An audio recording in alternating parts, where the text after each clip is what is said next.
মাননীয় বিরোধী দলের নেতা। ধন্যবাদ মাননীয় স্পিকার। সংসদটা আমাদের কাছে জাতির আমানত এবং প্রথম দিক থেকেই আপনি আহ্বান জানিয়ে এসছেন আমরা সবাই যেন পার্টিসিপেশন করে এই সংসদটাকে প্রাণবন্ত রাখি। দুটা জিনিস এখানে লক্ষণীয়, যেটা সংসদের মেজাজের সাথে যায় কিনা আপনি সিদ্ধান্ত দেবেন।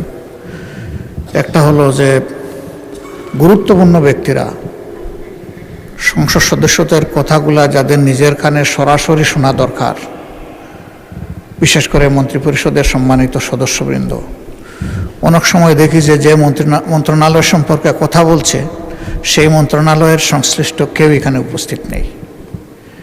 তো এই যে অনুপস্থিতির একটা ব্যাপার, বিশেষ করে সিনিয়র লিডারদের, এইটা আমাদেরকে আহত করে।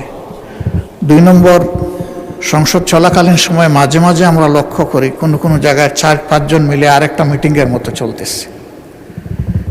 একদিকে সংসদে গুরুত্বপূর্ণ আলোচনা হচ্ছে, আপনি নিজে অ্যাটেনশন দিচ্ছেন, আমরা বুঝার শোনার চেষ্টা করতেছি, আবার ওইদিকে এগুলোও চলতেছে। এগুলাতে সংসদের ডিসেন্সি যেমন নষ্ট হয়, তেমনি আমরা যারা সংসদকে অনুসরণ করার চেষ্টা করি আমাদের মনোযোগও নষ্ট হয়। এই বিষয়ে আপনি কিছু বলবেন কিনা, কোনো উদ্যোগ নেবেন কিনা? ধন্যবাদ মাননীয় স্পিকার। ধন্যবাদ বিরোধী দলীয় নেতা।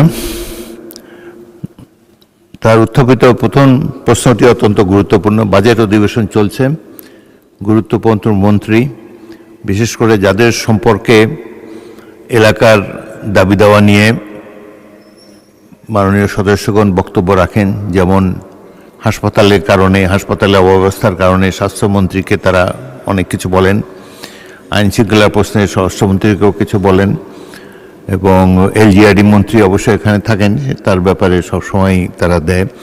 তবে কালকে এই প্রশ্নটি আলোচিত হয়েছিল এবং মাননীয় চিফ হুইপ বলেছিলেন যে তারা রাষ্ট্রীয় কাজে ব্যস্ত।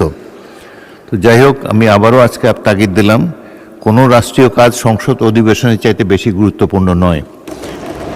সকল রাষ্ট্রীয় কর্মকাণ্ডের মধ্যে সংসদ অধিবেশন সবচাইতে বেশি গুরুত্ব পায়, and it takes precedence over any other business of the state.